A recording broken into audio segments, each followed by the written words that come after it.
चंदन तस्कर वीरप्पन को एक ऐसे बेरहम अपराधी के तौर पर जाना जाता है जिसके हाथ अपने रास्ते में आने वाले किसी भी शख्स की हत्या पर नहीं कांपते थे, भले ही ये शख्स उसकी अपनी बेटी ही क्यों ना हो। हालांकि ये बहुत कम लोगों को पता होगा कि वीरप्पन बेरहम अपराधी होने के साथ ही एक शातिर बैंकर भी था। एक ऐसा बैंकर जिसने अपने पैसों को ऐसे छिपा कर रखा कि मरने के करीब 17 साल बाद भी 2 राज्यों का विशेष पुलिस दस्ता आज भी नहीं खोज पाया है। उसे 2004 के अक्टूबर महीने की 18 तारीख को पुलिस के विशेष दस्ते ने मार गिराया था। दरअसल वीरप्पन का खात्मा करने वाले पुलिस अधिकारी विजय कुमार ने चंदन तस्कर पर वीरप्पन चेंजिंग द ब्रिगेड नाम से एक किताब लिखी है,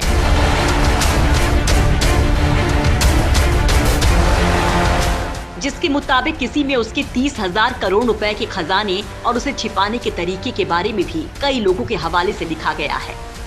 जिस सत्यमंगल के जंगल में लोग दिन के उजाले में भी जाते हुए डरते थे, उसी जंगल में वीरप्पन अपना साम्राज्य चलाता था।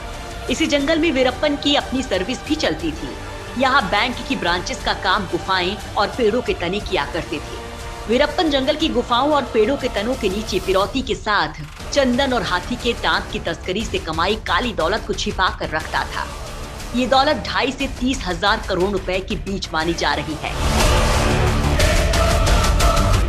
जंगल के भीतर वीरप्पन का अपना बैंकिंग नेटवर्क था। जरूरत के समय उसका कोई अपना आदमी आकर उसे पैसे पहुंचा देता था। वीरप्पन का इंटरव्यू लेने वाले तमिल मैगजीन नक्की रन के एडिटर आर गोपाल के मुताबिक वीरप्पन अपनी कमाई को बड़ी हिफाजत से रखता था।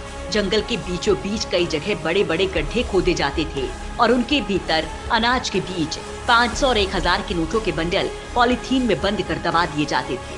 वीरप्पन को सत्यमंगल के जंगल के चप्पे चप्पे की जानकारी थी। वो जहाँ भी गड्ढा खोद कर पैसे दबाता था, उस जगह पहचान के लिए अपने कोडवर्ड में कोई निशान जरूर छोड़ता था।